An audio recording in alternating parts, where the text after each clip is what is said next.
Yasko Shirts and Dhotis.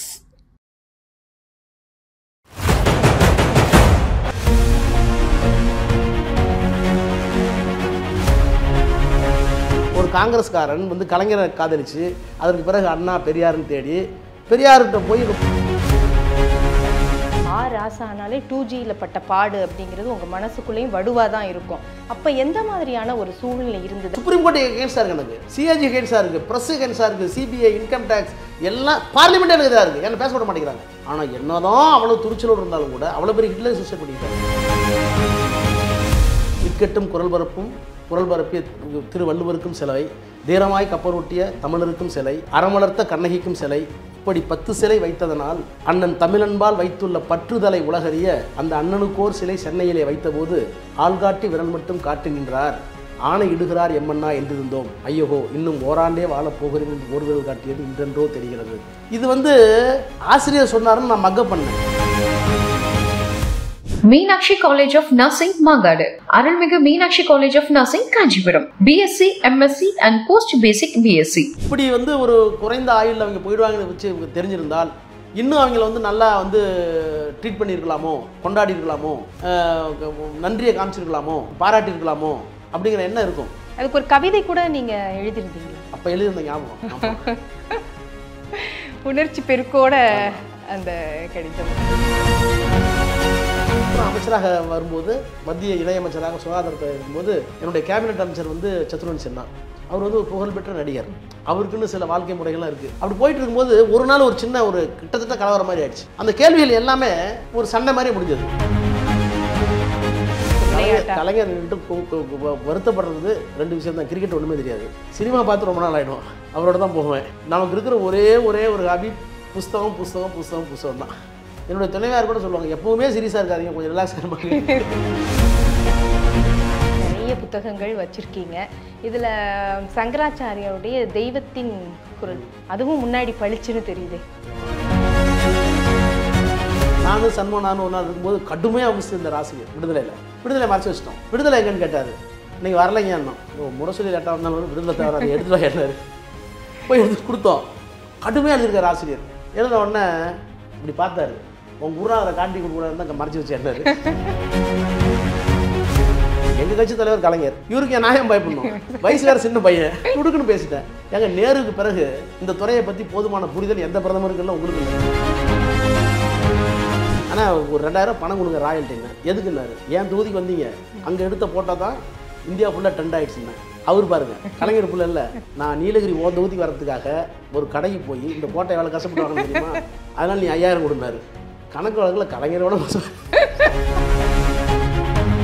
எந்த ஊரில் AIIMS வந்தாலும் அதற்கான முதல் கல்ல கை போட்டது திமுகவும் கலைஞரும் கலைஞரால் அனுப்பப்பட்ட ஆராசாவும் தான். நான் ஒன்று வெளிப்படையாக கேட்கலாமா? சாதி கட்டமைப்பு இதில் வந்து திராவிடமாக இருந்தாலும் தவிர்க்க முடியாதது. இதில் நீங்கள் ஒரு ஆதி திராவிடராக இருந்து இவ்வளவு தூரம் இவ்வளோ பெரிய கட்சியில் இன்னமும் நிற்க முடியுது அப்படின்னா என்ன காரணமாக நீங்கள் நினைக்கிறீங்க?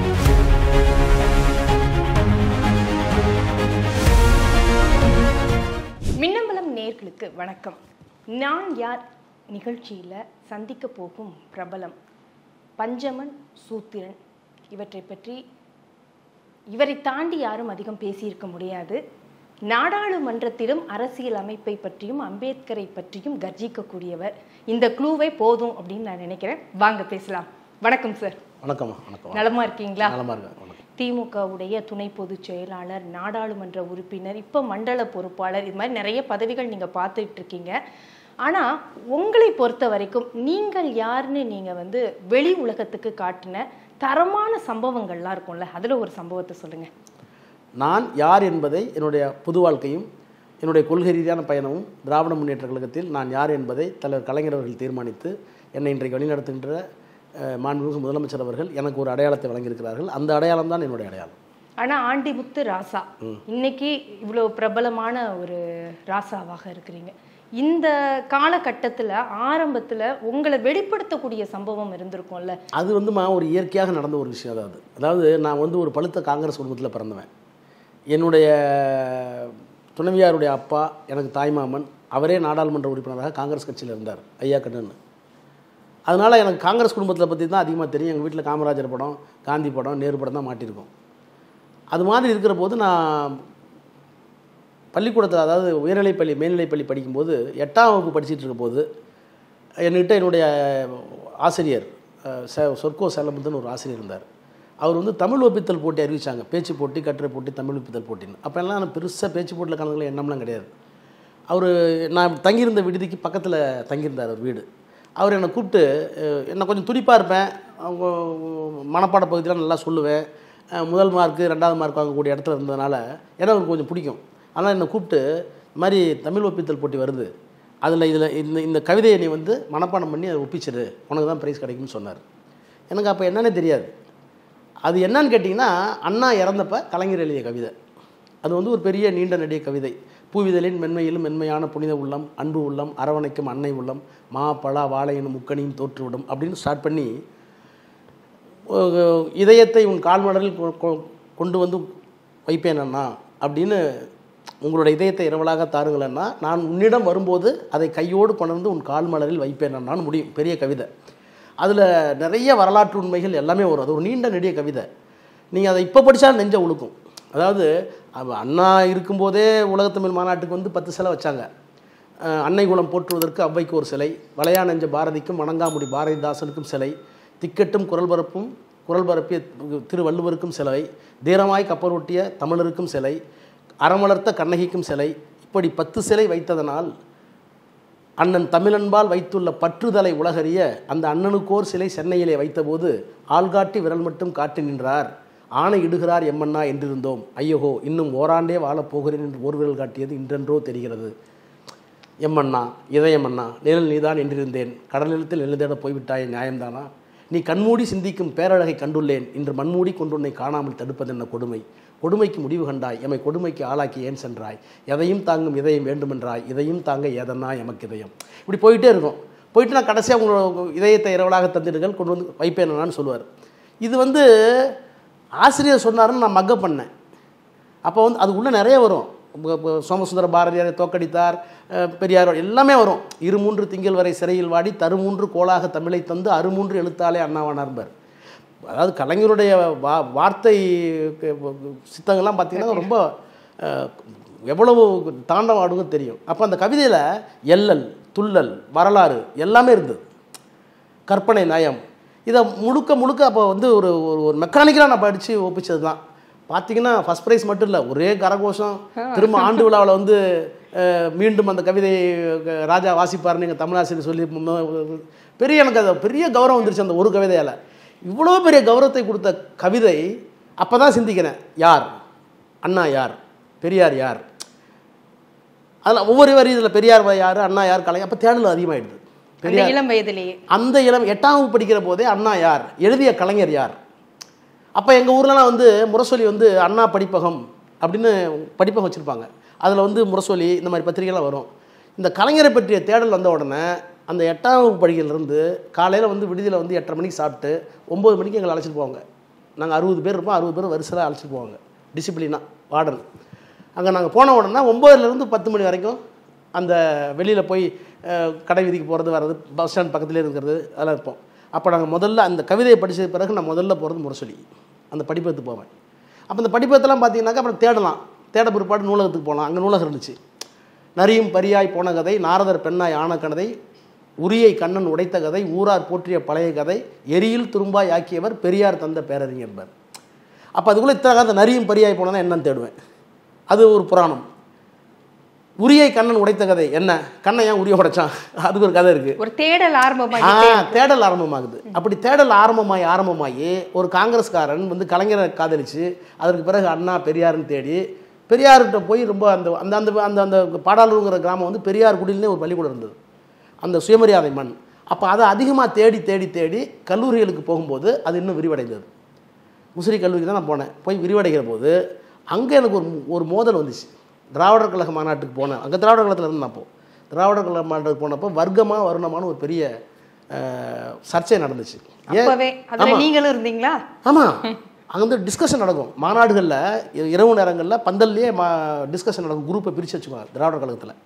அப்போ வந்து ஏன் வந்து வர்க்க கம்யூனிஸ்ட் தானே பெஸ்ட்டு, இதை விட உலகளாவிய தத்துவம், ஏன் நம்ம வந்து இப்படியே வர்ணத்தோடு நிற்கணும் அப்படிங்கிற மோதல்லாம் வரும்.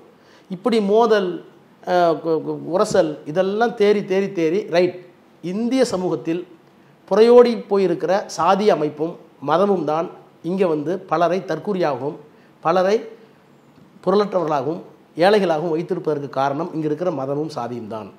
அந்த மதமும் சாதியும் தான் தற்கூரிகளை மட்டுமல்ல பெண்களையும் தாழ்த்தி வைத்திருக்கிறது, கல்வி மறுக்கப்பட்டிருக்கிறது. இந்த கட்டமைப்பை உடைக்காமல் கம்யூனிசமே இங்கே வெற்றி பெற முடியாது அப்படிங்கிற ஒரு தேடலுக்கு வந்த காலம் அந்த கல்லூரி காலம்தான். ஆக கலைஞர் தான் கல்லறிந்தார், அந்த குளத்தில் நீரலைகள் வெளிப்பட்டது, அந்த நீரலைகளுடைய வெளிப்பாடு பிரவாகமாக மாறியது, கடைசியில் கலைஞர்கிட்டே அது சங்கமித்தது. அருமை. அதே இது வந்து இந்த சாதியை கட்டமைக்கணும், சாதிங்கிற கட்டமைப்பை உடைக்கணும். இந்த இது திமுகவுக்கு நீங்கள் சேர்ந்த பிறகு இப்போ உடைக்க முடிஞ்சுதா? நீங்கள் இடையில ஏதாவது சந்தித்த சம்பவங்கள், உங்களுக்கே மனசில் ஒரு உறுத்தலான சம்பவங்கள்லாம் நீங்கள் தாண்டி தானே வந்திருப்பீங்க. சாதி ஒழிப்பில் நம்பிக்கை கொண்டிருக்கிற தலைவர்கள் திராவிட முன்னேற்ற கழகத்து தலைவர் தான், இன்றைக்கி இருக்கிற தலைவராக இருந்தாலும் கலைஞராக இருந்தாலும் அண்ணாவும் தான். ஆனால் சாதியை உடனே உடைச்சிட முடியாது. ஏன்னா அது வந்து ஒரு மன மாறுதல், புரிதல். சாதினா என்னங்கிற புரிதல். முதல்ல சாதி பொய்ங்கிறத ஒத்துக்கிட்டாவே பெரிய விஷயம். சாதியை ஊற்றி தாண்ட முடியலங்கிறது வேறு. சாதி பொய். ஏன் பொய்ங்கிறேன்? அம்பேத்கர் கரெக்டாக சொன்னார், it is a notion your mind. நீங்கள் வந்து ஒரு பேருந்து இறக்கி 60 பேர் இருக்காங்க ஒரு பேருந்தில், அந்த பேருந்துக்குள்ளே ஏறி யார் நாடார், யார் செட்டியார், யார் முதலியார், யார் பறையர், பல்லர் நீங்கள் சொல்லிடுவீங்களா? அப்போ கண்ணுக்கு தெரியாத ஒன்று தானே அவன் ஆட்டிகிட்டு இருக்கு. அப்போ கண்ணுக்கு தெரியாத புலனுக்கு தெரியாத ஒன்றை 2000 ஆண்டுகளாக கட்டமைத்து அதை உங்கள் மனசுக்குள்ளே கொண்டு போய் வச்சு அதிலிருந்து வெளியே வர முடியாத ஒரு நிலையை ஏற்படுத்திருக்குல்ல, அதுதான் இந்து மதத்தினுடைய வெற்றி. அந்த வெற்றியை தோல்வியாக்கிறதுக்காக அவ்வளோ தான் போராடிட்டு இருக்கோம். அது அம்பேத்கர் வேறு மாதிரி சொல்லுவார், பெரியார் வக்கரமாக சொல்லுவார், கோபமாக சொல்லுவார். பெரியார் சொல்லுவார், ஒரு நுகத்தடியை தூக்குனாக்க எவ்வளோ வலிமையான காலமாடுகளாக இருந்தாலும் கொம்பு தலை கீழே கொண்டு போய் கொடுக்கும். அதுக்கு தெரியாது இவனை விட நான் பலம் உள்ளவன்னு, இவன் செய்கிறது தப்புன்னு தெரியாது. ஆனால் எப்படி பழக்கி வச்சுருக்கான்னா, நான் நுகத்தடியை தூக்குனா மாடு தானாக வந்து தலையை கொடுக்கணும். அது மாதிரி சாதி இல்லைன்னு நீங்கள் சொல்ல வேண்டியதில்லை, நாங்கள்லாம் தாழ்ந்த சாதி தான் அப்படின்னு சொல்லக்கூடிய மனநிலையை உருவாக்கியிருக்கீங்கல்ல, இந்த ஸ்டேட் ஆஃப் மைண்ட். அந்த ஸ்டேட் ஆஃப் மைண்டை வந்து இன்னமும் வச்சுருக்கு பாருங்க இந்த மதம். அதுதான் அவர்கள் செய்த வெற்றி. அந்த வெற்றியை தோல்வியடை செய்வது தான் திமுகவுடைய வேலை. ஆனால் இந்த நிகழ்ச்சியில் நம்ம அரசியல் பேச போகிறதில்ல. ஆனால் இது நீங்கள் பேசுகிறதுனால இதுவும் எனக்கு ஒரு கேள்வியாக வருது. செல்வ பெருந்தகை அவர்கள் இப்போது சொல்லியிருந்தார், இந்த வல்லக்கோட்டை முருகன் கோவில் கும்பாபிஷேகம் நடந்துகிட்டு இருக்கப்ப நான் வந்து எனக்கு உரிய மரியாதை கிடைக்கல அப்படிங்கிறாரு. அப்போ இன்னமும் அது இருக்குது அப்படின்னு நம்ம எடுத்துக்கலாமா? அது அந்தந்த நிகழ்வை பொறுத்து தானே. அந்த ஏங்க குடியரசுத் தலைவர் நடந்துச்சே, கோவிந்த் பழைய குடியரசுத் தலைவர் கோயிலுக்குள்ளே போக முடியலையே. இல்லை, அது நீங்கள் சனாதனம் சொல்லுவீங்க, சனாதன ஆதிக்கம்பீங்க. இங்கே நம்ம திராவிட அதுக்கு அவர் என்ன எக்ஸ்பீரியன்ஸ் அவர் தான் சொல்லணும், நான் கமெண்ட் அடிக்க முடியாது. அவருக்கு ஆக்சுவலாக என்ன எக்ஸ்பீரியன்ஸ் தெரியல, அவர் சொல்லியிருக்காரு, அந்த வழி அவருக்கு தான் தெரியும், அவர் தான் கேட்கணும். சரி, நம்ம இப்போ நிகழ்ச்சிக்குள்ளே போயிட்டோம். நெருக்கடியான காலகட்டங்கள் அப்படிங்கிறது உங்களுக்கு அந்த 2G ராசானாலே 2Gயில் பட்ட பாடு அப்படிங்கிறது உங்கள் மனசுக்குள்ளேயும் வடுவாக தான் இருக்கும். அப்போ எந்த மாதிரியான ஒரு சூழ்நிலை இருந்தது? அதில் நீங்கள் யாருன்னு நீங்கள் காட்டியிருக்கணும் இல்லையா? காட்டியிருப்பீங்க. அப்போ அந்த போராட்டம், அந்த காலகட்டம் 2 விஷயந்தாங்க. அதாவது வந்து தலைவர் கலைஞர் அவர்கள் என்னை பாதுகாப்பாக வைத்திருந்தார் என்கின்ற உணர்வு ஒரு மிகப்பெரிய காரணம். 2வது காரணம், அந்த 2Gயில் நான் எந்த தப்பும் பண்ணலை, சட்டப்படி நான் வெளியே வந்து விடுவேன் என்கின்ற என்னுடைய அசைக்க முடியாத நம்பிக்கை. எனக்கு என்ன தான் நம்பிக்கை இருந்தாலும் உச்சநீதிமன்றம் எனக்கு எதிராக இருக்குது, கணக்காய சிஏஜி எனக்கு எதிராக இருக்காங்க, சிபிஐ எனக்கு எதிராக இருக்குது, இடி எனக்கு எதிராக இருக்குது, இன்கம் டேக்ஸ் எதிராக இருக்குது, ஒட்டுமொத்த ப்ரெஸ்ஸும் எனக்கு எதிராக இருக்குது. இவ்வளவு எதிர்ப்பையும் ஒரே நேரத்தில் சந்தித்த ஒரு அரசியல்வாதி எனக்கு தெரிஞ்சு யாரும் கிடையாது நினைக்கிறேன். கண்டிப்பாக இத்தனை நிறுவனங்கள் எதிராக இருந்தது. தனி மனித எதிர்ப்புங்கிறது வேறு, தனி மனித எதிர்ப்புங்கிறது ஈஸியாக சமாளிச்சிடலாம்.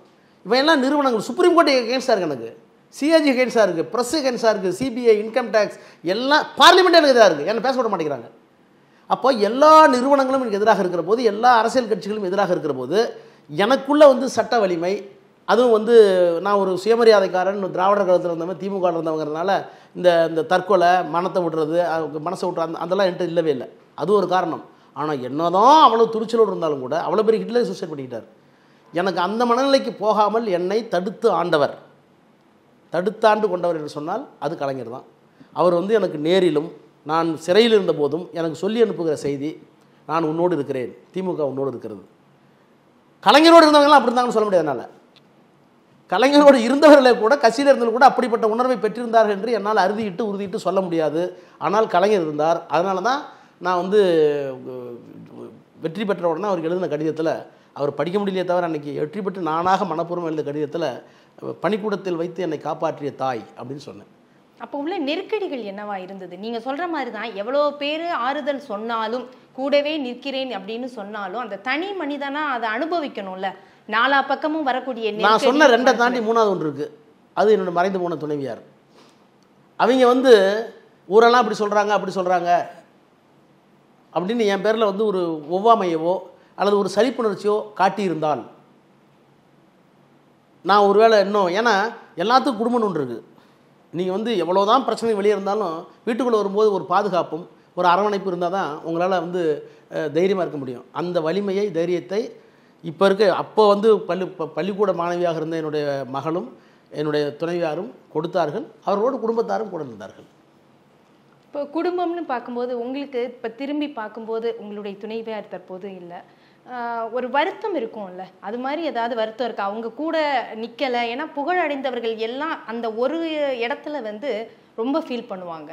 நான் வந்து சரியான நேரம் கொடுக்கல என்னுடைய குடும்பத்துக்கு அப்படிங்கிறதெல்லாம் ஃபீல் பண்ணுவாங்க. உங்களுக்கு அந்த மாதிரியான அது எல்லாத்துக்குமே கட்டாயம் இருக்கும். இப்படி வந்து ஒரு குறைந்த ஆயுளில் அவங்க போயிடுவாங்கன்னு வச்சு தெரிஞ்சிருந்தால் இன்னும் அவங்கள வந்து நல்லா வந்து ட்ரீட் பண்ணியிருக்கலாமோ, கொண்டாடி இருக்கலாமோ, நன்றியை காமிச்சிருக்கலாமோ, பாராட்டியிருக்கலாமோ அப்படிங்கிற எண்ணம் இருக்கும். ஏன்னா நீங்கள் 56, 55 வயதுங்கிறது யாரும் எதிர்பார்க்காத வயது. அதனால் அந்த குறை நிச்சயமாக எல்லார்ட்டையும் இருக்கும். அதுக்கு ஒரு கவிதை கூட நீங்கள் எழுதியிருந்தீங்களா சார்? அப்போ எழுதியிருந்த ஞாபகம். உணர்ச்சி பெருக்கோட அந்த கடிதம். ஏன்னா அந்த துயரம்லாம் கண்டிப்பாக அது மறக்கவே முடியாத ஒரு விஷயமாக தான் இருக்கும். நீங்கள் டெல்லிக்கு போன முதல் அனுபவம் எப்படி இருந்தது? நாடாளுமன்றம், அங்கே ஒரு பெரிய நாடாளுமன்றத்தில் பேச, இன்னைக்கு வந்து அவ்வளோ பேசுகிறீங்க, இன்னைக்கு ராசானா நாடாளுமன்றத்தில் கர்ஜிக்கக்கூடிய ஒரு நபராக இருக்கிறீங்க. அப்போ முறையாக போன போது நடந்த ஒரு சம்பவங்கள், வாஜ்பாயோட நடந்த உங்களுக்கு அந்த எய்ம்ஸுக்காக நடந்த அந்த உரையாடல், அதை பற்றி சொல்லுங்கள். அதாவது நான் முதல்ல நாடாளுமன்ற உறுப்பினராக இருக்கிற போது ரொம்ப முதல்ல பிரசிடென்ட் அட்ரஸ் தான் பேசினேன். குடியரசுத் தலைவருக்கு நன்றி தெரிவிக்கின்ற தீர்மானத்தில் அண்ணன் முரசொலி மாறன் அவர் தான் தலைவராக இருந்தார். அப்போ வந்து என்ன லோக்சபாவில் அதில் கலந்து சொல்லி பேசினார். அப்போ எனக்கு 32 வயசு தான், ரொம்ப சின்ன பையன். நான் நீதிமன்றங்களில் பெரிய பெரிய நீதிமன்றங்கள், மாவட்ட நீதிமன்றங்கள், சார்பு நீதிமன்றங்களில், எங்கள் ஊரில் எது பெரிய நீதிமன்றம்னு சொல்கிறோமோ அந்த நீதிமன்றங்களெல்லாம் பெரிய மூத்த வழக்கறிஞர்களோடு நான் மோதியிருக்கேன். அவர்களோடு ஆங்கிலத்தில் வாதிட்டுருக்கேன். அந்த பயிற்சி எனக்கு ரொம்ப தேவையாக இருந்தது, ரொம்ப பயனுள்ளதாக இருந்தது. அப்போ அது மாதிரி நான் பேசுகிற போது 1-2 முறை அவர் டிவியில் பார்த்தார். அவர் வந்து அமைச்சர், தொழில்துறை அமைச்சர், நான் நாடாளுமன்ற உறுப்பினர். எல்லா நேரத்துலையும் எல்லா அமைச்சர்களும் இருக்கணும்னு அவசியம் இல்லை. ஆனால் எல்லா அமைச்சரோட அறையிலையும் லோக்சபாவிலும் ராஜ்யசபாவில் என்ன நடக்குதுன்னு டிவி ஓடிட்டு இருக்கோம். அப்படி பார்க்கும்போது நான் பேசிகிட்டு இருக்கேன். அப்போ அவர் வந்து பார்க்குறாரு, பார்த்துட்டு சவுண்ட் வைக்க சொல்லி கேட்டிருக்காரு. கேட்டுட்டு எனக்கு சாயங்காலம் வீட்டுக்கு வர சொன்னார். சொல்லி கையை பிடிச்சி குலுக்கி நல்லா பேசினேன்னாரு. அப்போது அவர் நல்லா பேசணுன்னு அவரை கொடுத்து எனக்கு ஒரு அங்கீகாரம் இருக்குல்ல, அது எனக்கு பெரிய மன வலிமையை கொடுத்துருச்சு. ஓ, நம்ம வந்து பெரிய பார்லிமெண்ட்லாம் பயப்பட வேண்டியதில்லை, நம்ம நல்லா தான் பண்ணுறோம் அப்படிங்கிற தன்னம்பிக்கை ஊட்டியது அவர் தான். அதுக்கு பிறகு அவர் ஒவ்வொரு முறையும் நான் கேள்வி நேரத்துலையும் சரி மற்ற நேரத்துலையும் சரி அவரோடு உரையாடி கொண்டிருக்கிற போது அவர் கேட்கின்ற கேள்விகளுக்கு நான் வந்து இயக்க ரீதியாக இருந்தாலும் வேறு அரசியல் ரீதியாக இருந்தாலும் என்னால் முடிந்த பதிலை தருகிற போது அவர்கிட்ட ஒரு இடம் முடிச்சதுன்னு என்னால் உணர முடிஞ்சது. அது பிறகு வந்து நான் அமைச்சராக வரும்போது, மத்திய இணையமைச்சராக சுகாதாரத்தை இருக்கும்போது என்னுடைய கேபினெட் அமைச்சர் வந்து சத்ருகன் சின்ஹா. அவர் வந்து ஒரு புகழ்பெற்ற நடிகர். அவருக்குன்னு சில வாழ்க்கை முறைகள்லாம் இருக்குது. அவர் அதை மாற்றிக்க மாட்டார். கொஞ்சம் மெதுவாக தான் வருவார் பார்லிமெண்ட்டுக்கெலாம், 12 மணி தான் வருவார். மீதெல்லாம் என்னை நம்புவார் முழுசாக. வந்து என்னை வந்து ராஜா யூ டேக் இட் எவ்ரிதிங் பார், நீ எல்லாம் பார்த்துக்க பார். அப்போது வாஜ்பாய்க்கும் எனக்கும் ஒரே நாள் புதன்கிழமை. அங்கே வந்து எப்படி போடுவாங்கன்னா, திங்கட்கிழமை எந்தெந்த துறை, செவ்வாய்க்கிழமை எந்தெந்த துறை, புதன்கிழமையில் வந்து பிரைம் மினிஸ்டர் துறை, அட்டாமிக் எனர்ஜி அதெல்லாம் வரும். அதில் வந்து ஹெல்த் வந்துச்சு. அப்போ பிரைம் மினிஸ்டருக்கு தான் நான் பதில் சொல்லணும். அப்போ நான் ரொம்ப சின்ன வயசு பையன், அநேகமாக ஒன் ஆஃப் தி யங்கஸ்ட்டு இல்லை, ஒரு 4-5 பேர்த்தில் நான் ஒரு ஆள். ஆனால் இந்த சுகாதாரத்துறைக்கு கேள்விகள் அதிகம் வரும். ஏன்னா மற்ற டெக்னிக்கலாக கேட்குறத விட எங்கள் ஊரில் ஆஸ்பத்திரி இருக்கா, மருந்து இருக்குதா, கேன்சர் இருக்குது, கேள்விகள் இயற்கையாகவே நிறையா வரும். அப்போ ஒரு 8 கேள்வி 20 மொத்தம் 20 கேள்வி இருக்கும் அந்த கொஸ்டின் பேப்பரில், கேள்வித்தாளில். அதிகபட்சம் போனால் 6, இன்னும் அதிகம் போனால் 8 வரும். அந்த 8ல் 3 கேள்வி எனக்கே வந்துடும். சரி, கேள்வி நேரத்தை வந்து கையாளுறதுங்கிறதுலாம் சாதாரண விஷயம் இல்லை. எல்லாம் எங்கேருந்து எந்த கேள்வி வேணாலும் வரும், ஸ்பீக்கர் யாரும் கேட்க விடுவார். அப்படி கேட்கிற போது பிரதமரும் பலமுறை பாராட்டியிருக்கிறார், முரசொலிமாறனும் பலமுறை பாராட்டியிருக்கிறார், ஒட்டுமொத்தமாக அன்னைக்கு இருந்த எதிர்க்கட்சி தலைவர் சோனியா காந்தி பாராட்டியிருக்கிறார், சரத்பவார் பாராட்டி, எல்லாரும் பாராட்டியிருக்காங்க. அப்போ எனக்கு அதில் வந்து இன்னும் மேலும் மேலும் மெருகூட்டு கேட்டு கூடுதலான தகவலோடு சொல்லுவோம். நமக்கு அதிகாரிகள் என்ன கொடுக்குறாங்களோ அதை தாண்டிய தேடல் என்கிட்ட இருக்கும். அப்படி போயிட்டு இருக்கும்போது ஒரு நாள் ஒரு சின்ன ஒரு கிட்டத்தட்ட கலவரம் மாதிரி ஆயிடுச்சு. அந்த கேள்விகள் எல்லாமே ஒரு சண்டை மாதிரி முடிஞ்சது. என்னென்னா, எங்கள் ஊரில் வந்து கேன்சர் அதிகமாக இருக்குது, நீங்கள் என்ன பண்ணுறீங்க? எங்கள் ஊரில் எய்ட்ஸ் அதிகமாக இருக்குது, எங்கள் ஊரில் வந்து மருந்து கிடைக்கல, பிரைமரி ஹெல்த் சென்டரில். அப்போ நான் சொல்லுவேன், நான் பாருங்கள் 5.2% ஜிடிபி, 5.2% ஜிடிபியை ஒன்றிய அரசு மாநிலங்களுக்கு தான் அனுப்புது. எல்லா தேசிய திட்டங்களும் எங்கள் திட்டம் தான். மலேரியா ஒழிப்பு, நேஷனல் மலேரியா கண்ட்ரோல் ப்ரோக்ராம் எங்கள் திட்டம் தான். நேஷனல் கேன்சர் கண்ட்ரோல் ப்ரோக்ராம், காசநோய் பிரிவு எங்கள் தான். என்ன கேன்சர் புற்றுநோய் எங்களுக்கு தான். எய்ட்ஸ் கண்ட்ரோல் ப்ரோக்ராம் எல்லாமே தேசிய திட்டங்கள் தான். ஆனால் நிறைவேற்றுற இடத்துல நாங்கள் இல்லை.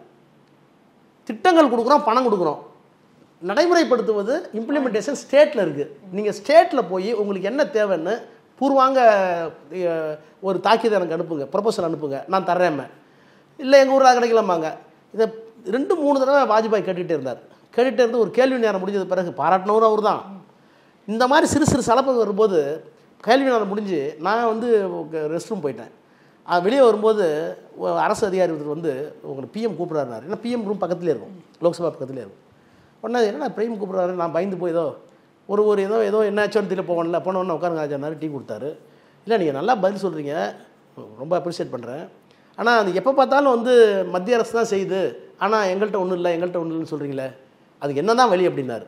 நான் எங்கள் கட்சி தலைவர் கலைஞர், இவருக்கு என் நியாயம் பயப்படணும், வயசு வேறு சின்ன பையன், துடுக்குன்னு பேசிட்டேன். எங்கள் நேருக்கு பிறகு இந்த துறையை பற்றி போதுமான புரிதல் எந்த பிரதமருக்கு இல்லை, உங்களுக்கு இல்லை. என்ன நேராகவே நமக்கு கலைஞர்னா உள்ளே போகும்போதே ஒரு நடுக்கம் வரும். தலைவர்னாக்க வாஜ்பாய் அந்த கட்சி தலைவர் தானே, பிரைம் மினிஸ்டர்னு சொல்லிட்டேன். என்ன அப்படி சொல்கிறீங்க, என்னன்னாரு. நான் சொன்னேன், நேரு வந்து எய்ம்ஸ் ஸ்டார்ட் பண்ணார், பாண்டிச்சேரியில் ஒரு ஜிப்மர், சண்டிகாரில் ஒரு ஜிப்மர், நிமான்ஸ் ஹைதராபாத்தில். இந்த மாதிரி தேசிய ஆராய்ச்சி நிறுவனங்களை அவர் தான் நிறுவினார். அவருக்கு பிறகு இந்திரா காந்தியை நிறுவலை. எந்த பிரைம் மினிஸ்டருக்கும் அந்த புரிதல் இல்லை. இன்றைக்கி நேரு என்ன தொடங்கினாரோ அதுதான் ரிசர்ச் இன்ஸ்டியூட் வேர்ல்டு லெவலில். அதே மாதிரி ICMR, Indian council for medical research, இவனும் அவர் தான் கொண்டு வந்தார். அதனால் நம்ம நேரடியாக அதை செய்யணும்னா ஒன்றிய அரசு செய்துன்னா அந்த மாதிரி இன்ஸ்டியூட் திறக்கணுன்னார். என்ன செய்யலான்னாரு, நேரு ஒன்று திறந்தார்ல, இப்போ தான் நம்மகிட்ட பட்ஜெட் நிறையா இருக்குல்ல, நீங்கள் ஒரு 5, 6, 10 எய்ம்ஸ் திறங்கன்னு சொன்னேன். உடனே பெல் அடித்தார். பிஜினஸ் மிஸ்ரா தான் அவர் பிரின்சிபல் செக்ரட்டரி, அவரை கூப்பிட்டு ஃபைனான்ஸ் செக்ரட்டரி ராஜா நம்ம நாளைக்கு டிஸ்கஸ் பண்ணலான்னார். ஒரு தேதி கொடுத்து அந்த டிஸ்கஷனில் வெளியே வந்தது தான் டெல்லியில் இருக்க எய்ம்ஸ் மாதிரி 5 எய்ம்ஸ் வந்து நேரடியாகவும் இன்னொரு 5 எய்ம்ஸை வந்து மாநில சர்க்காரோடு சேர்ந்து கொண்டு அந்த பாலிசி டெசிஷனை நாடாளுமன்றத்தில் அறிவித்த அமைச்சர் நான் தான். இன்றைக்கு இந்தியா முழுக்க இருக்கிற எய்ம்ஸ் வருவதற்கு காரணம் அடிக்கல் போட்டது நான் தான். அது ஒரு நாடாளுமன்றத்தில் எனக்கு ஒரு பெரிய அனுபவம். அதை நான் என்னோட புத்தகத்திலே 2G புத்தகத்திலே சொல்லியிருக்கேன். கண்டிப்பாக விதை போட்டிருக்கிறீங்க. இன்னைக்கு ஆலமரமாக நிற்கிது. எந்த ஊரில் எய்ம்ஸ் வந்தாலும் அதற்கான முதல் கை போட்டது திமுகவும் கலைஞரால் அனுப்பப்பட்ட ஆராசாவும் தான். கண்டிப்பாக பாராட்டுக்குரியது தான். ஆனால் நீங்கள் அமைச்சராக இருக்கும்போது சொன்ன பதில தான் இப்போ பாஜகவாக இருக்க அமைச்சர்கள் சொல்கிறாங்களோ, மத்தியில் இருக்கக்கூடிய பாஜக அமைச்சர்கள் இதை தான் இப்போ சொல்கிறாங்களோ, எல்லாம் நாங்கள் கொடுக்குறோம், எங்கள் ப்ரோக்ராம் தான், நீங்கள் போய் ஸ்டேட்டில் கேளுங்க. அதாவது ஹெல்த் இஸ் ஸ்டேட் சப்ஜெக்ட். சுகாதாரம் என்பதும் மருத்துவம் என்பதும் அது ஒரு மாநில பட்டியலில் இருக்கின்ற ஒன்று தான். ஆனால் அதற்கான பணம் கொடுக்கறது நிறுவனங்கள் தொடக்கத்தில் எந்த தடையும் இல்லை. இப்படி தேடல் அதிகமாயிட்டே உங்களுக்கு இருந்தது, அதோட விளைவாக தான் உங்களுக்கு அடுத்தடுத்த செயல்பாடுகள், அடுத்தடுத்த வளர்ச்சி அப்படின்னு நம்ம பார்க்குறோம். இதற்கு இடையில உங்களுக்கு பொழுதுபோக்கு அப்படிங்கிறதுல என்ன பிடிக்கும்? படம் பார்க்குறது பிடிக்குமா, இல்லை வேற என்ன பொழுதுபோக்கு? கலைஞர் வருத்தப்படுறது 2 விஷயம் தான். கிரிக்கெட் ஒன்றுமே தெரியாது, சினிமா பார்த்து ரொம்ப நாள் ஆகிடும், அவரோட தான் போவேன். நமக்கு இருக்கிற ஒரே ஒரு ஹாபி புஸ்தகம் தான். புத்தகம் படிப்பதை தவிர சினிமாவுக்கு போவதோ கிரிக்கெட் பார்ப்பதோ கூட நான் பெருசாக இது என்னன்னு தெரியல. அது நாங்கள் கூட வருத்தப்பட்டிருக்கேன். இன்னும் கொஞ்சம் கவிதை ஒரு நாள் ரொம்ப காலம் ரொம்ப கவிதை இலக்கியத்தில் ஈடுபாடு உண்டு எனக்கு. பட் ஆனால் இந்த சினிமா இதுக்கான பொழுதுபோக்கு இதுக்கான நேரத்தை நான் ஒதுக்கிட்டதே இல்லை. என்னுடைய துணைவியார் கூட சொல்லுவாங்க, எப்பவுமே சீரியஸாக இருக்காதீங்க, கொஞ்சம் ரிலாக்ஸாக இருப்பாங்க. அப்போ இந்த ஹியூமர் சென்ஸ் எப்படி சார்? நீங்கள் பேசும்போது அடித்து தூள் கலப்புறீங்க, நகைச்சுவை உணர்வெல்லாம் அதெல்லாம் திராவிட இயக்கத்துலேருந்து வந்தது தானே.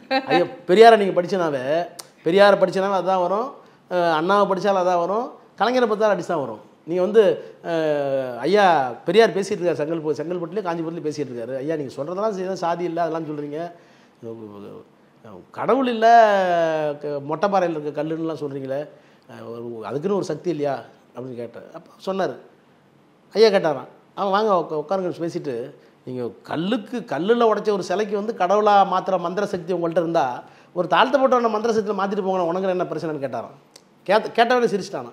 அந்த மாதிரி ஹியூமருக்குள்ளே எவ்வளோ பேர் பொதிஞ்ச இருக்குது பார்த்தீங்களா. அது மாதிரி அண்ணாட்ட சொல்லுவாங்கல்ல, நாடாளுமன்றத்தில் இருக்கும்போது ஏன் இந்தியனா உங்களுக்கு போல வெறுப்பு, 5 மாதத்தில் கற்றுக்கலாம் அப்படின்னப்போ அண்ணா சொன்னாராம், எனக்கு தெரியும் 5 மாதத்தில் கற்றுறது அதில் ஒன்றும் இல்லை, 5 மாதத்தில் கற்றுக்கலாம் எனக்கும் தெரியும், அதுக்கு மேலே ஒன்றும் இல்லைன்னு தெரியும்.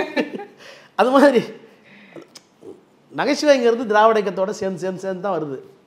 சரி, புத்தகம் படிப்பீங்க அப்படின்னு பார்த்தாலே தெரியுது, நிறைய புத்தகங்கள் வச்சுருக்கீங்க.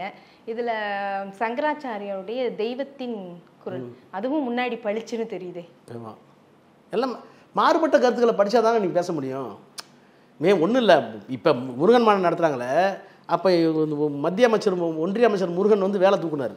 வேலை தூக்கிட்டு தமிழ்நாடு ஃபுல்லாக போவேன்னார். ஒரே கேள்வி தான் கேட்டேன், கந்தர் சஷ்டி ஒன்று தெரியுமான்னு கேட்டேன் ஒரு மேடையில். நான் சொல்லட்டுமா, கந்தர் சஷ்டி, கவசம் தண்ணில், சிஸ்டர் புதம், செங்கதிரி வேலன், பாதம் இரண்டில், பன்மணி சதகை, கீதம் பாட, கிண்கணி ஆட, மயிலானம் செய்யும் மயில், நான் சொல்லிகிட்டே போவேன். நான் வர்றேன், ஆனால் நீ சொல்கிற வேலை எடுத்துட்டு நானும் வர்றேன், கோவணத்தோடு வர்றேன். ஆனால் சமஸ்கிருதத்தை எடுத்துகிட்டு தமிழ் மட்டும்தான் இருக்குன்னு சொல்ல முடியும் உன்னால். அப்படி ஆஃப் ஆகிட்டார். அப்போது நீங்கள் விமர்சனத்துக்கு நீங்கள் படிச்சு தான் ஆகணும்.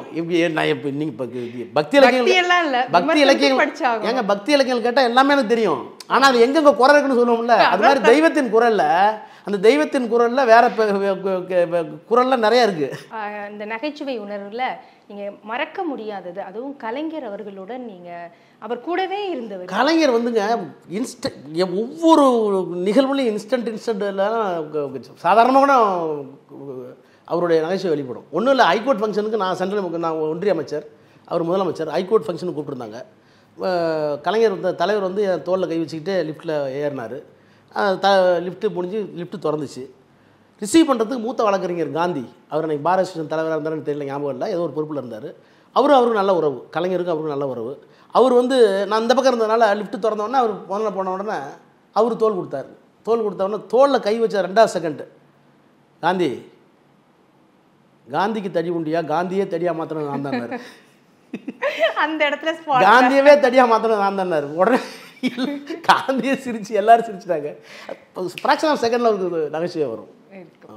நாங்கள் வந்து பிஜேபியோட கூட்டம் வச்சப்போ எங்களுக்கும் திகாவுக்கும் பேச்சுவார்த்தை கிடையாது. ஆசிரியர் வந்து வீரமணி ஐயா வந்து தினமும் ஒரு பாக்ஸ் போடுவார், கலைஞரை பற்றி எழுதி ஏதாவது பேசிகிட்டே இருப்பார்.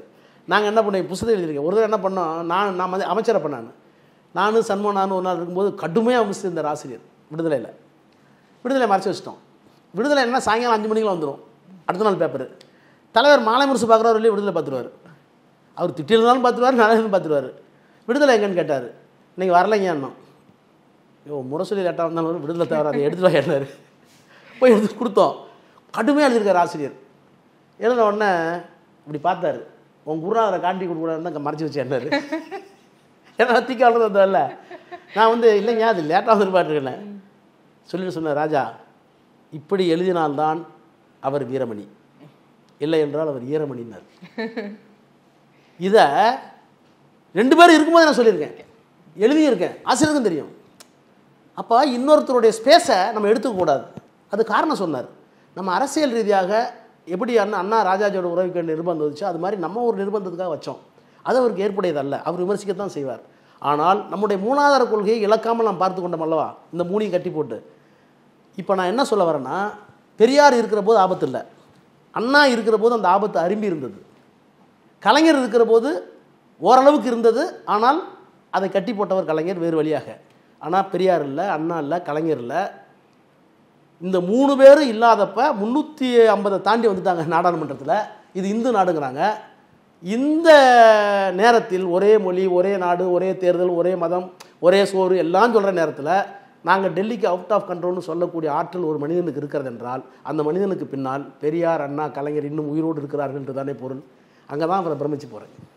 இப்போ கொஞ்சம் கூலாக நம்ம பேசுகிறோன்னா, ஸ்டாலின் அவர்களுடைய அந்த நகைச்சுவை உணர்வு, அந்த ட்ரெஸ் கோடு, அதை பற்றி சொல்லுங்க.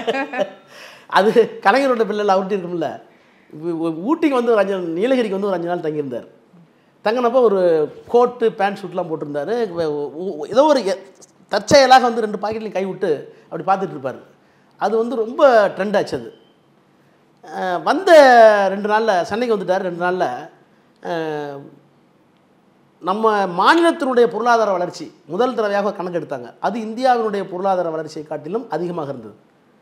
அவங்களுக்கு வந்து 8.69 இருந்தது, நம்மளுது 9 வந்துருச்சு. இதை வந்து அதிகாரிகள்லாம் வந்து இதை கொண்டாடணும் அப்படின்னு சொன்னாங்க. சரி விளம்பரமாக கொடுக்குறாங்க சொன்னால் விளம்பரம் கொடுத்தாங்க. அதில் இந்த ஃபோட்டோவை போட்டாங்க. ஊட்டியில் அவர் எடுத்துக்கிட்ட ஃபோட்டோவை போட்டாங்க. நான் 2 நாள் கழித்து வந்து முதலமைச்சரை பார்த்தேன். என்ன விசேஷம்னாரு, நேற்று நான் வந்தேன்னு சொன்னேன். சொல்லிட்டு அவர்கிட்ட கிண்டலை கேட்டேன். எல்லோரும் தாங்க என்ஆர் இளங்கோ எல்லோரும் உட்காந்துருந்தாங்க. அப்போ கேட்டேன், ஆனால் ஒரு 2000 பணம் கொடுங்க ராயல்ட்டின்னு. எதுக்குன்னாரு, ஏன் தொகுதிக்கு வந்தீங்க, அங்கே எடுத்த ஃபோட்டோ தான் இந்தியா ஃபுல்லாக ட்ரெண்ட் ஆகிடுச்சுன்னு. அவர் பாருங்கள், கலைஞர் பிள்ளை இல்லை, நான் நீலகிரி தொகுதிக்கு வரதுக்காக ஒரு கடைக்கு போய் இந்த கோட்டை எவ்வளோ கஷ்டப்பட்டு வாங்கன்னு தெரியுமா, அதனால் நீ 5000 கொடுனாரு. கணக்கு வழக்கில் கலைஞரோட கராராக இருக்கிற எல்லாரும் சிரிச்சிட்டோம்.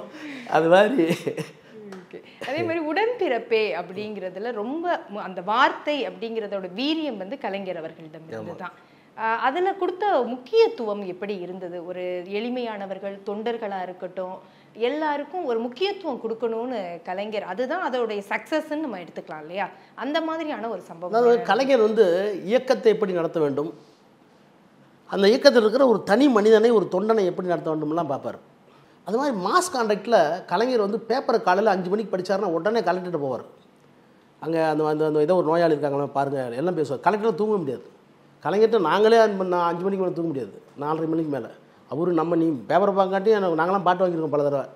தினமலர் 3வது பக்கம் பார்த்தியாரு, இன்னும் வரலன்னு நான் ஒரு நாள் பொய்யெல்லாம் சொல்லாத வந்துருச்சு நீ படிக்கலன்னு சொன்னார். தப்பிக்கவே முடியாது, ஓடவும் முடியாது, ஒழியவும் முடியாது.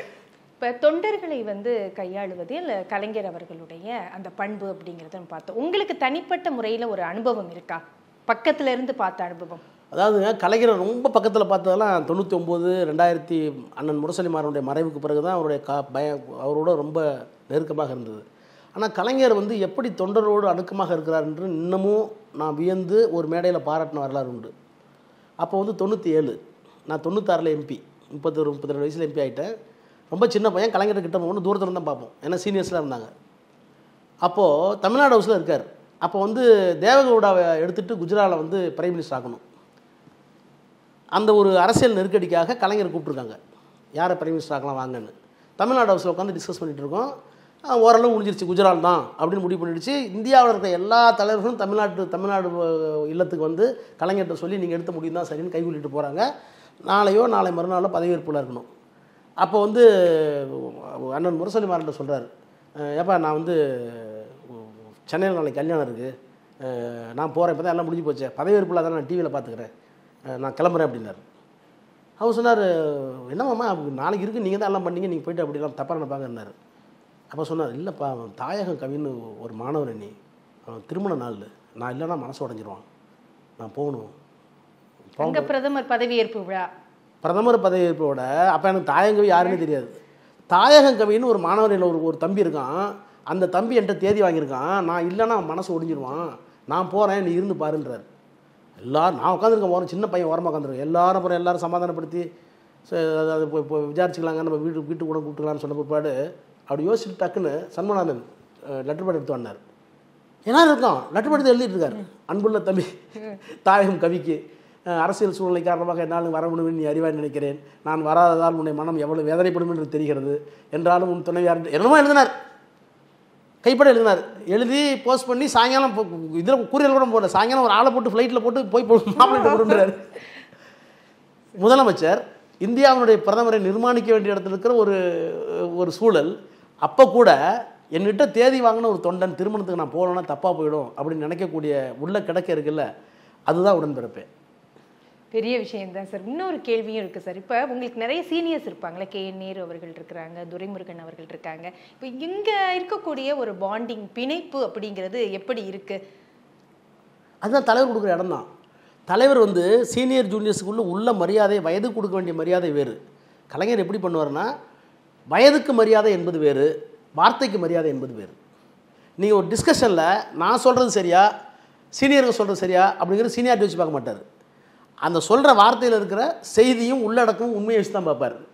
ஒரு வரலாற்று ரீதியான தரவுகளோ அல்லது வந்து ஒரு இப்போ நீ ஒன்றில் ஒரு தடவை சாதி தோன்றி விதம் இப்போ வந்தப்போ நான் ஒரு கருத்து சொன்னேன், இன்னொருத்தர் கருத்து சொன்னார். எல்லாத்தையும் கேட்டுக்கிட்டு ராஜா சொல்கிறதான் சரின்னார். ஆனால் என்னோட எதிர்ப்பு சமராடியவர் வந்து சூப்பர் சீனியர். அப்போது எல்லா தர்க்கங்களையும் கேட்டுக்கொண்டு பெரியவர்களையும் அரவணைத்து, ஆனால் இளையவர்களும் அவருடைய கருத்துக்களை சொல்வதற்கு உரிமை உண்டு, அதுலேயும் நியாயம் இருக்கும் அப்படிங்கிற அந்த தீர்ப்பை சொல்லக்கூடிய வல்லமை அந்த பாங்கு அவர்கிட்ட இருக்குது. அதெல்லாம் பார்த்தா நாங்கள் வந்து மெய் மறந்து அவர்கிட்ட கட்டி போட்ட மாதிரி இருக்கும். நான் ஒன்றே ஒன்று சொல்கிறேன், நீங்கள் வந்து ராஜாவை சந்தித்தால் நீங்கள் சொன்னீங்க ராஜாவுக்கு அடையாளம் தான் இதுதான் ஃப்ரேம்னு வச்சிங்கள. எனக்கு தெரிஞ்சு கலைஞருக்கு ஃப்ரேம் கிடையாது. நேற்று பார்த்த கலைஞர் இன்றைக்கி புது அவதாரம் எடுப்பார், இன்றைக்கி பார்த்த கலைஞர் நாளைக்கு வேறு அவதாரம் எடுப்பார். இந்த மனிதனை இவ்வளோதான் நினச்சோமே, அரிதோறும் அரிதோறும் அறியாமைன்னா அது மாதிரி கலைஞரை தெரிந்தோறும் புதுசாக பார்த்துட்டே இருக்கணும். அப்படி ஒரு தலைவர் அவர். நான் ஒன்று வெளிப்படையாக கேட்கலாமா? சொல்லுங்கள். சாதி கட்டமைப்பு இதில் வந்து திராவிடமாக இருந்தாலும் தவிர்க்க முடியாதது. இதில் நீங்கள் ஒரு ஆதி திராவிடராக இருந்து இவ்வளவு தூரம் இவ்வளோ பெரிய கட்சியில் நீங்கள் நிறைய பெரிய பிரச்சனைகளும் இருந்திருக்கும், சமாதானமும் இருந்திருக்கும், இதெல்லாம் தாண்டி இன்னமும் நிற்க முடியுது அப்படின்னா என்ன காரணமாக நீங்கள் நினைக்கிறீங்க? இல்லை, அதாவது சாதி என்பது பௌதிக கட்டுமானம், அதை தாண்டி வர்றதுங்கிறது அவ்வளவு அரிதான காரியம் அல்ல. ஆனால் அதை தாண்டி வர முடியும் என்பதற்கு திராவிட இயக்கம் என்னை முன்னிறுத்துகிற அளவுக்கு எனக்கு ஒரு ஸ்பேஸ் கொடுத்துருக்கு. கலைஞரோ திமுகவோ நீங்கள் என்ன தான் வந்து உங்களுக்கு ஆற்றல் இருந்தாலும் அறிவு இருந்தாலும் அதற்கான ஸ்பேஸை கொடுக்கணும் என்ன பண்ணுவீங்க? அந்த ஸ்பேஸ் வேறு எந்த கட்சியும் கொடுத்துருக்காங்களா அது வரைக்கும்? ஆனால் ஒரு ராசாவுக்கு மட்டும்தான் அப்படி கிடையாது. அது நீங்கள் வந்து கலைஞர் சொல்லுவார், காலதேச வர்த்தமானம் பார். இப்போ நீங்கள் ஒன்று சொல்கிறீங்க கேளுங்க, இதே ஆங்கில புரிதலோட, இதே தமிழ் புரிதலோட, இதே பேச்சாற்றலோட நீங்கள் வந்து பெரம்பலூரில் நான் பிறக்காமல் நான் வந்து விருதுநகரில் பிறந்திருந்தேன், நான் எப்படி பார்லிமெண்ட் போயிருப்பேன்? இப்போ இன்றைக்கி சாதி மாற்றி எங்கே வேணாலும் நிற்கலாம், இன்னும் தலைவர் விரும்பினாக்க அடுத்த ஜாதி இல்லாமல் பொதுத்துக்குள்ளே நிற்க வைக்கலாம். அது நான் க்ரோன் அப் வளர்ந்துட்டேன். ஆனால் அன்றைக்கு இருந்த சூழ்நிலையில் அதுதான் பெரியார் வந்து விதிங்கிறத நம்ப மாட்டார். அவர் சொன்ன பயன்படுத்தின வார்த்தை காலதேச வர்த்தமானம். அதை எனக்கு கலைஞர் தான் சொல்லி கொடுத்தார். காலதேச வர்த்தமானம்னா எவாலுவேஷன், சில விஷயங்கள் வந்து இயற்கை உங்களுக்கு முன்னாடி நிறுத்தும், அதுக்கு நீங்கள் காரணமே சொல்ல முடியாது, யூ ஹேவ் டு செயில். அந்த மாதிரி நான் ஏன் பெரம்பலூரில் பிறந்தேன், ஏன் பெரம்பலூர் பாராளுமன்ற தொகுதி ரிசர்வாக இருந்தது, அங்கே ஏன் வந்து வைகோ போனதுக்கு பிறகு ஒரு வெற்றிடம் ஏற்பட்டது, அந்த வெற்றிடத்துக்கு நான் ஏன் நாடாளுமன்றத்துக்கு அனுப்பப்பட்டேன், நாடாளுமன்றத்துக்கு போனதுக்கு பிறகு ஒரு கூட்டணி மந்திரி சபையில் எனக்கு ஏன் அமைச்சரவை கிடைத்தது, அந்த அமைச்சரவை கிடைத்தது பிறகு நான் எப்படி பயன்படுத்தி கொண்டேன், அப்படி பயன்படுத்தி கொண்டதால் கலைஞரிடம் எப்படி கிட்டக்க போனேன், எப்படி அண்ணன் மாறன்ட்ட கிட்டக்க போனேன், அதற்கு போனதுக்கு பிறகு நம்முடைய நாணயத்தால், நடத்தையால், திறமையால் அவர்களுடைய நம்பிக்கையை எப்படி பெற்றேன், இதெல்லாம் வந்து இட்ஸ் எ ப்ராசஸ். அந்த ப்ராசஸுக்கும் கடவுளுக்கும் சம்பந்தம்லாம் நாங்கள் நினைக்கிறோம். அந்த ப்ராசஸ் நீலகிரிக்கு தானே இருக்கீங்க, நீலகிரிக்கு தானே போயிருக்கீங்க, அந்த ப்ராசஸ் இன்னும் கம்ப்ளீட் ஆக மாட்டேங்குது. அது மாறும், அடுத்த மாறலாம், அதெல்லாம் தான் முடிவு பண்ணுவார். வாழ்த்துக்கள் சார், பொறுத்திருந்து பார்க்கலாம் களம் எப்படி இருக்க போகிறது. நன்றி உங்களுடைய. யாஸ்கோ சட்ஸ் and dhotis. Meenakshi College of Nursing, Magadu. Arulmigu Meenakshi College of Nursing, Kanchipuram. BSc, MSc and Post Basic BSc. minambalam.com தமிழின் முதல் மொபைல் பத்திரிகை.